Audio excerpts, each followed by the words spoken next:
Mais c'est vraiment une bonne idée que tu as eue, Jean, de faire un topo sur les pontons, là. Ben oui. Moi, si j'avais le choix, je choisirais un ponton, là. Oui. On commence-tu la zone? Ben oui, avec Parfait. plaisir.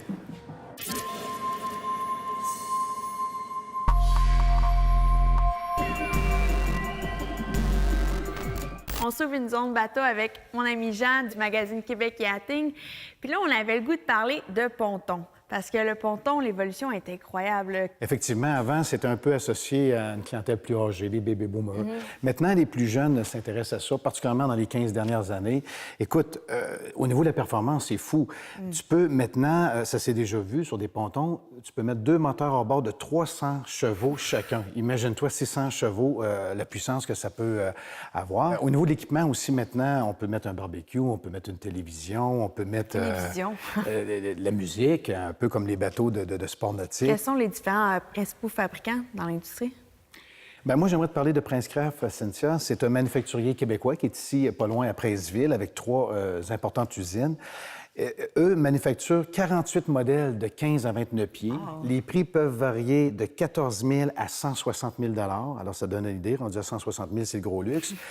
Par contre, principalement, quelqu'un que, pour le commun des mortels, à 40 000 tu peux avoir un ponton à un très bon prix et très agréable en termes d'équipement et de conduite. Également, Cynthia, on a Starcraft et Sylvan, qui sont des manufacturiers très connus. Sylvain, j'ai eu la chance de l'essayer. Beaucoup de plaisir. On va aller voir ça. Good.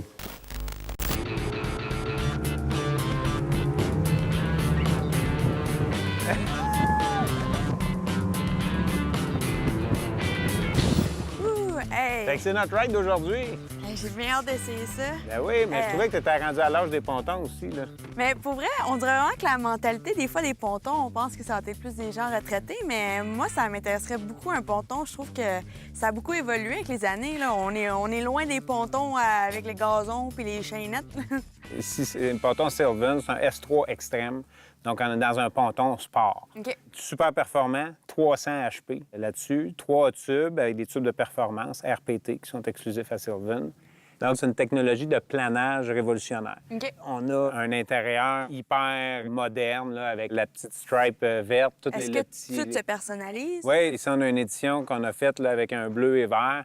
c'est Écoute, beau. il y a 6 couleurs différentes de panneaux qu'on peut mettre. On a un look qui est comme plus... Plus jeune, on dirait, Ouais, ouais. plus jeune, plus méchant, peut-être un petit peu aussi, plus extrême. Dans le fond, c'est pour ça qu'ils l'appellent extrême, là. Moi, je pense que je suis prête à l'essayer, là. On a personne sur le lac, là. Je pense qu'on va avoir du fun. Ça va être c'est le temps de faire ça. Parfait. Je peux voir là, un gros party, là, oui, ici. là. écoute, là, on a le système de son dans la tour avec les Il y a haut-parleurs combien de d'extrême speakers basse. environ? 9. On a 9 haut-parleurs. Hey. Tu vois comment que ça accélère? Ouais? Tes doigts. On est parti.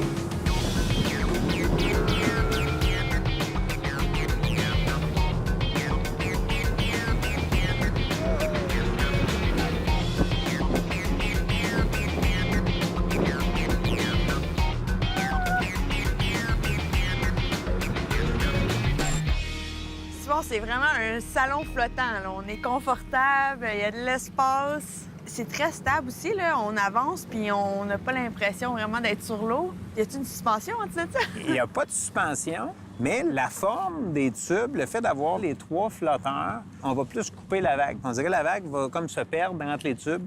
Fait que c'est vraiment... Agréable. Ouais, c'est impressionnant. Puis c'est quand même une bonne embarcation. On s'entend à 27 pieds de longueur. C'est le jour et la nuit avec un bateau au niveau de la stabilité. Au niveau de la conduite, est-ce que ça se compare beaucoup aux autres bateaux? C'est exactement les mêmes contrôles. On a le volant, on a la manette d'accélérateur, le bouton de correcteur d'assiette. La particularité avec le moteur G2, c'est qu'on est complètement... Il n'y a aucun câble. On est, dans ce fond, c'est un contrôle électronique. Fait que ce que ça fait, c'est que le contrôle est extrêmement tendre, je dirais. Donc, c'est vraiment, c'est du bout des doigts, ça se contrôle. On est... la direction est assistée complètement. Donc, peu importe la vitesse qu'on va aller, on va vraiment pouvoir conduire quasiment à l'aide d'un seul doigt, là. Donc, c'est vraiment de la conduite... je te dirais, en tout confort, là. Mais je suis bien curieuse. Je pourrais-tu l'essayer? Bien, c'est sûr. Parfait. On peut avancer le banc, dans le fond? Ben oui, il a pas de problème. Ah! Parfait. Pour les personnes un peu plus petites comme moi. Ton embrayage, ton accélérateur est à la main ici. OK. Donc, il faut faire attention pour pas donner un coup brusque. OK. S'il y a des On gens va. qui sont à l'intérieur du bateau, qui sont debout, C'est sûr qu'on les... On les perd. On les perd peut-être pas, là, mais ça se peut qu'ils fassent quelques pas de danse non voulus. Ton volant est ajustable ici, donc tu peux le mettre à la hauteur que tu veux, en mode trucker, en mode monster truck. Parfait. On va s'asseoir, hein, je pense? Je vais être douce, là. Ah, c'est doux! Mais c'est vrai que c'est très doux. Ouh, on sent la puissance du moteur. J'aime ça. Je vais entre les deux là ou ceux-là. Là, attends là. On dirait pas que c'est aussi gros quand on conduit. Non, ça se conduit très bien, là. Si tu vas à une certaine vitesse puis tu tournes rapidement, est-ce que c'est facile de perdre le contrôle? Tu pourras pas vraiment perdre le contrôle. C'est sûr que, dans le fond, là, on a un eau qui est très calme, dans le fond, donc on peut s'en permettre un peu plus. C'est toujours, dans le fond, de veiller à la sécurité de tes passagers. OK. Mais le ponton, si tu t'en vas dans une conduite sportive, on est seuls les deux, on se prépare. Le ponton est capable d'en prendre quand même pas mal. Quand même pas mal. Oh, oui. Hey, le paysage a coupé le souffle, la belle température. Simon, j'en connais assez, là. Je pense qu'on va se mettre la petite musique, puis Y a pas de problème. on va prendre la place. T'as-tu ton téléphone? On va mettre ça Bluetooth, on va mettre des il y a tonnes un en plus. Bluetooth, Ben oui. t'es prêt? Ah oui, clique! Au bout! Au bout! C'est parti!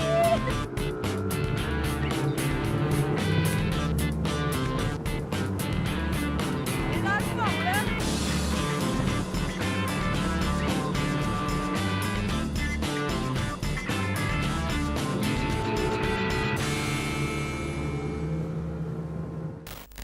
On peut voir que j'avais les cheveux dans le vent. Il y a de la puissance, là. C'était incroyable de voir vraiment l'évolution, là. J'ai adoré, je trouvais ça stable aussi, là. Absolument. Cynthia, pour ceux qui veulent en savoir plus, évidemment, il y a les salons du bateau, Oui, le gros c'est une bonne salon idée. à Toronto. À Montréal aussi, on a un gros salon. Ça leur permet de voir tous les manufacturiers réunis dans un seul endroit. Ou sinon, ils peuvent se rendre chez leur concessionnaire pour avoir plus de détails. Bien, merci beaucoup, Jean. Toujours bienvenue. On va peut-être se revoir sur un ponton cet été. Pourquoi pas? Merci beaucoup. Restez là, on s'ouvre une nouvelle zone.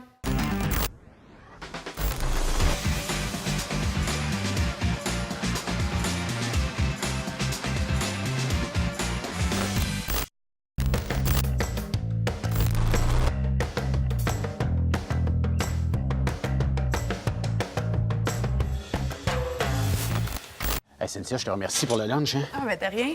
Tu sais, comme on parlait, je parlais du secteur de Beauharnois. C'est vraiment un secteur magnifique, là. Mais quand que je pense à ce secteur-là, je pense vraiment au barrage hydroélectrique, là. Oui, la centrale hydroélectrique Ah, c'est de beau. Beauharnois, c'est un incontournable. Savais-tu qu'on pouvait la visiter? Ben oui, j'ai coursé en motocross dans ce coin-là pendant une couple d'années. On s'ouvre une zone? Oui. Parfait. On est dans la zone bateau aujourd'hui avec François Trépanier de Tourisme Montérégie et on parle aujourd'hui d'une région que j'ai grandi quand j'étais jeune, que j'ai beaucoup aimée. Oui, c'est le secteur de Beauharnois-Salaberry de Ouais. Valleyfield. On en a parlé un petit peu tantôt. Je pense que tu as eu un coup de cœur pour ce coin-là. Et je trouve que c'est le fun parce que c'est une place qu'on a beaucoup d'activités, autant en vélo, en bateau. Quand tu arrives dans le coin de Valleyfield, on dirait que tout est relié à l'eau. Ouais, ouais. Il y a de l'eau partout. Tu arrives dans le centre-ville de Valleyfield, tu vois les bateaux dans le canal. C'est vraiment de toute beauté. Puis je sais qu'il y a beaucoup de bateaux qui s'accostent, puis ils font un peu le party, on joue au ballon, puis on passe la journée accostés. Ouais, disons que ça peut être très festif dans ce coin-là. Un événement aussi qui est à ne pas manquer dans le coin de Valleyfield, c'est les régates de Ah Valleyfield. oui. Tu m'as dit tantôt en mangeant que Ben tu as oui. déjà conduit une régate. Oui, j'ai eu la chance avec le groupe Constantino. Là. J'ai eu beaucoup de plaisir. C'était vraiment une expérience. Là. Puis je sais que moi, je voyage beaucoup aux États-Unis, puis on en entend parler souvent. Ah, les régates, les régates. Ouais. Puis c'est vraiment un événement populaire. Là. Oui, c'est reconnu. Puis écoute, le secteur de Valleyfield, que ce soit pour bien manger, faire du bateau, faire du vélo, comme on en parlait, c'est vraiment un secteur là, de choix en Montérégie. Mais je pense qu'on va aller partager ça avec les gens à la maison. On va aller voir les images que tu m'as apportées. On Parfait. regarde ça.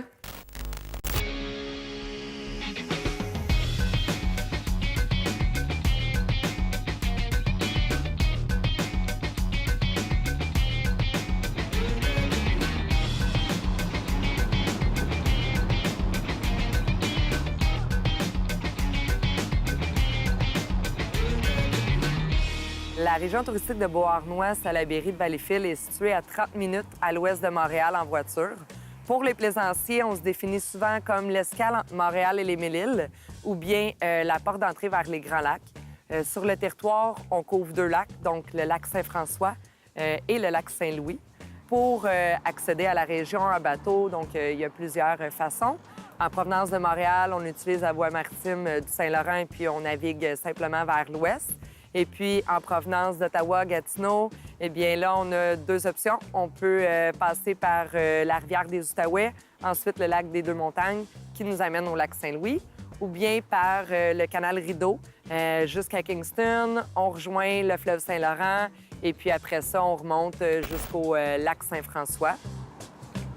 Pour nous, ce qui distingue la région, ce qui en fait une destination vraiment incontournable pour les plaisanciers, c'est sans aucun doute la variété de notre offre. Donc, les visiteurs ont la possibilité de vivre différentes expériences dans la région, autant en milieu urbain qu'en zone naturelle. Donc, on se retrouve dans des environnements complètement différents selon les endroits où on décide d'accoster. Comme premier coup de cœur ici dans la région, ce qu'on propose, ce sont les quais du Vieux-Canal. On accoste directement en plein cœur du centre-ville de Salaberry de Valleyfield, en bordure du lac Saint-François. Et puis, ce qui rend l'endroit particulier, c'est premièrement le volet sécuritaire des quais, puisque ce sont des quais protégés qui se retrouvent dans un canal à l'intérieur d'une baie. Alors, au Vieux-Canal, on y vient vraiment pour vivre une expérience totalement dépaysante. On est en plein cœur de l'action. À distance de marche, on retrouve des restos-terrasses, des commerces, plusieurs activités touristiques, dont la location de kayak, du kayak d'eau vive, plusieurs événements aussi tout au long de l'été qui se déroulent en bordure des quais du Vieux-Canal. Alors, c'est vraiment une expérience hors du commun. Un autre endroit aussi qu'on propose aux plaisanciers d'accoster dans la région, c'est la Marina Valleyfield. On se retrouve encore à proximité du centre-ville et des services. Par contre, on est dans un environnement un peu plus privé, je dirais. La Marina Valleyfield est la 2e marina en importance au Québec. Donc, c'est près de 400 places à quai avec service. Donc, tout est là pour passer un beau séjour à la marina.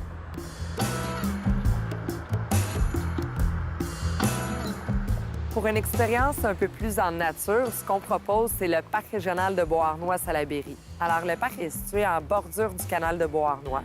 Le canal de Beauharnois, c'est la seule voie navigable entre le lac Saint-Louis et le lac Saint-François. Alors, beaucoup de plaisanciers utilisent cette liaison-là pour accéder à l'itinéraire du Triangle d'Or, qui est Montréal, Ottawa, Lac-Ontario.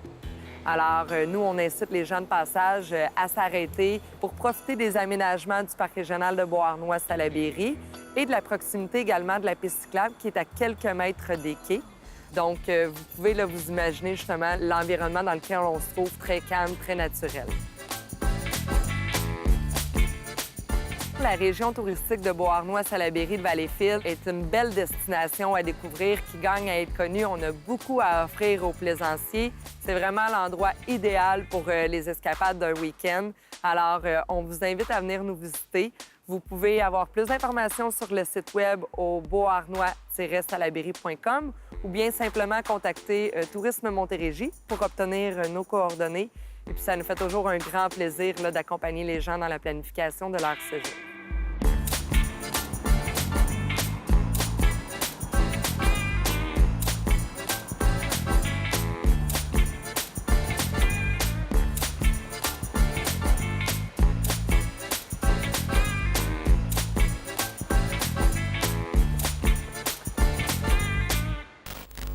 On voit vraiment qu'il y a beaucoup de parcs nature avec des quais qu'on peut accoster. Oui, puis ce qui est intéressant avec ces quais-là, Cynthia, c'est que les gens n'ont pas besoin de réserver. OK. Donc, tu arrives en bateau, tu peux stationner ton bateau, puis par la suite, tu vas faire tes activités. Puis si les gens à la maison veulent plus d'informations... Bien, communiquez avec nous, Tourisme Montérégie. Hein? On a un site web, on a un service d'accueil. Les gens peuvent venir nous visiter à la Maison du tourisme de la Montérégie. C'est quoi les services que vous offrez? Bien, écoute, on va vous remettre une carte de la région, un guide touristique. On a plusieurs membres, hein, surtout dans ce coin-là aussi, Salaberry de Valleyfield. Donc, vous allez vraiment pouvoir planifier votre séjour avec une visite à nos bureaux. Merci, François. Ça fait plaisir. Toujours un plaisir. Restez là, on est de retour dans un instant.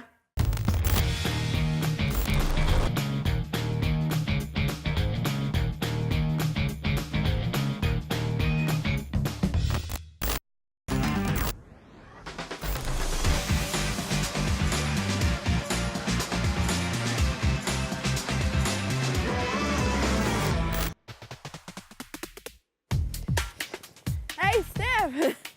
Pas besoin de gym ici. C'est vraiment un exercice marcher dans la neige. On est vraiment dans le paradis. C'est vraiment un endroit magnifique. Il y en a de la neige. C'est incroyable. En tout cas, tu l'as trouvé le spot pour ma tante? C'est un beau spot, hein? Hey. Là, on a une belle machine à parler là, qui est conçue 50-50. Je pense qu'on va regarder ça en détail. Parfait. OK.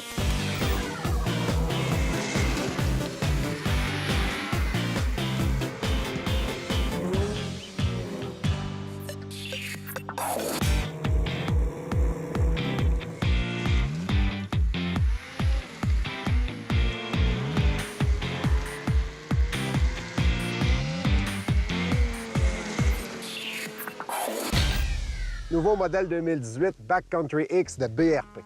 C'est vraiment une machine conçue autant pour la poudreuse que pour le sentier. OK. Il y a des différences par rapport à une motoneige de sentier. Une nouvelle suspension arrière qui s'appelle la C-Motion. C'est comme une suspension de sentier Air Motion qui est très confortable, mais sans bloc d'antitransfert. OK. Quand on parle d'un bloc de transfert, on parle d'un bloc qui empêche la motoneige de trop lever du devant quand on accélère, exemple. OK? Il y a de l'ajustement qu'on peut faire là-dessus. Pour une motoneige de montagne, pour aller en poudreuse, on n'a pas ces ajustements-là pour tout le temps garder un débattement complet de suspension pour grimper plus facilement sur la neige. OK. OK? Ça, c'est nouveau de cette année ou C'est tout? nouveau de OK. cette année. Puis comme c'est un modèle hybride qui va en sentier aussi, ce que les ingénieurs ont fait, ils ont remonté légèrement les berceaux de suspension en dessous à l'arrière. Fait que quand on est sur le dur, comme c'est un 146 pouces, on n'a pas l'impression de rouler avec un 146, mais plus un 137. OK. On se donne l'impression d'être un peu plus court. Mais quand on est dans la poudreuse, on a de la pleine portée de la chenille en tout temps, à 100 qui fait en sorte qu'on a de la traction pour un 146 pouces. Maintenant, on a une chenille 1.6 Cobra, 1.6 pouces de crampon, fait que ça a quand même une bonne traction. Ça offre une très bonne traction. Ensuite, on a les composantes qu'on retrouve en montagne. L'arçon, pour être capable de canter la machine, tirer dessus, ouais. exactement. Les boutons des contrôles des lumières aussi, c'est des gros boutons parce que souvent, on est dans la grosse neige. Il va y avoir de la neige sur le tableau de bord, il va y avoir de la neige partout, plus facile à trouver. Mais c'est ça, quand on est en poudreuse, dans le fond, les pitons, il faut qu'ils soient faciles d'accès parce qu'on voit pas super bien des fois. Bien, c'est sûr qu'il y a beaucoup de neige. Hein, quand on est dans la grosse poudreuse, là, comme sur le lac présentement. Fait que là, elle vient de base comme ça. Exact. La motoneige est vraiment conçue 50-50 comme ça. Suspension, moteur, c'est le moteur 850 qu'ils ont introduit l'année dernière. Un moteur de 165 chevaux, c'est très performant. Très fiable aussi. Bien, l'année dernière, en tout cas, ils ont eu des très bons résultats avec ce moteur-là. Cette année, ils l'ont étendu d'ailleurs dans d'autres modèles freeride, entre autres, au niveau de la montagne. Fait que c'est vraiment un véhicule performant, mais un véhicule conçu pour faire les deux. On est capable de s'amuser dans la neige molle, mais une bonne machine de sentier aussi. Est-ce que c'est une machine idéale pour le Mont-Valin?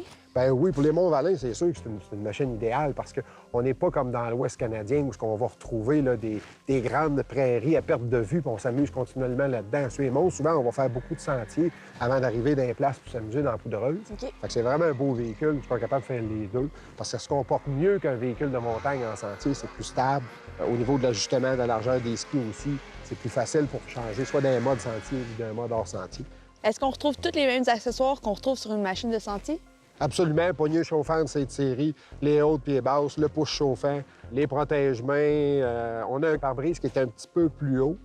On a les braquettes de cale-pied qu'on peut s'accrocher les pieds retenir? pour se retenir OK. quand on roule en sentier ou dans la poudreuse. Exactement. Mais là, je suis prête à essayer. T'es prête à essayer ça? Ouais, je pense que tu m'as donné le goût quand tu m'as emmené dans mon garage, là, mais là, on est à la place Je pense qu'on idéale. n'aura pas de place pour se trouver un petit peu de poudreuse dans Ah le non, coin. ouais, j'ai On la va aller misère essayer à ça. marcher. Oui, il y en a épais, hein? Il y en a Ouais, pas il y en mal. a Bon, ben, pas on va se trouver un beau spot où on va essayer ça. Parfait.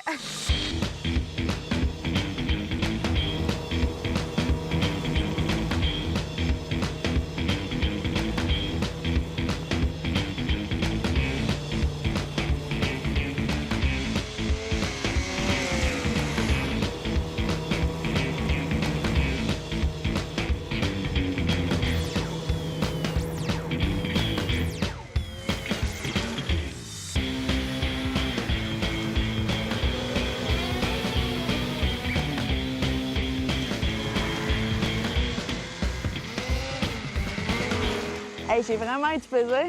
Ben écoute, c'est une belle machine.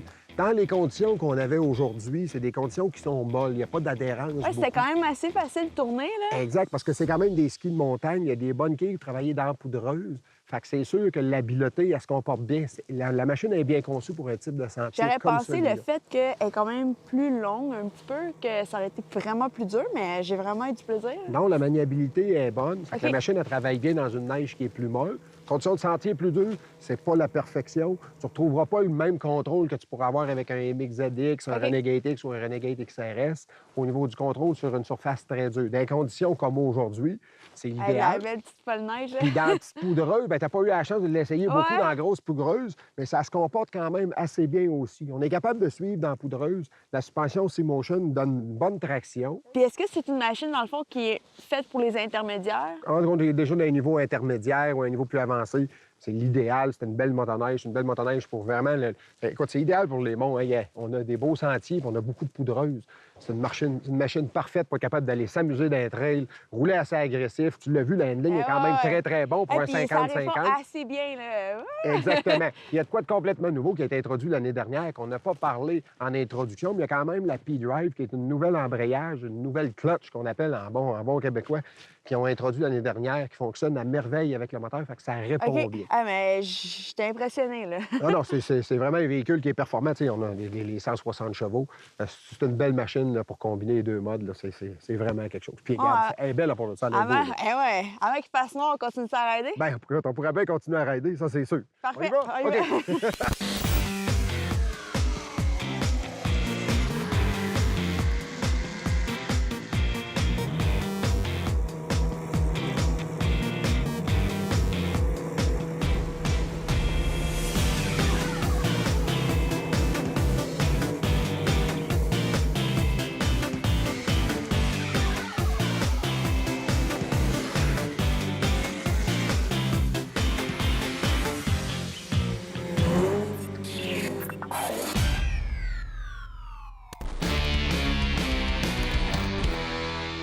C'est tout pour cette semaine. Soyez pas tristes, on est de retour la semaine prochaine. C'est un rendez-vous. Bye!